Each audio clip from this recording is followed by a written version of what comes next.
Hello guys, welcome back to Bright Buddies 2020. Today we're going to do a science experiment with static electricity. For this experiment we need a bottle of water.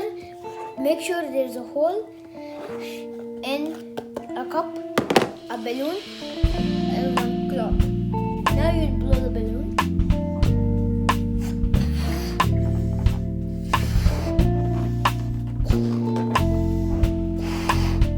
Now we scrub it.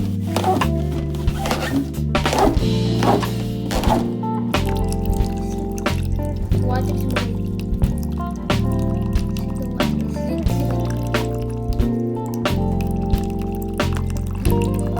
I hope you like my experiments.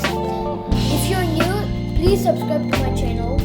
And you guys that are already in my channel, you subscribe and like and share and click the bell button icon.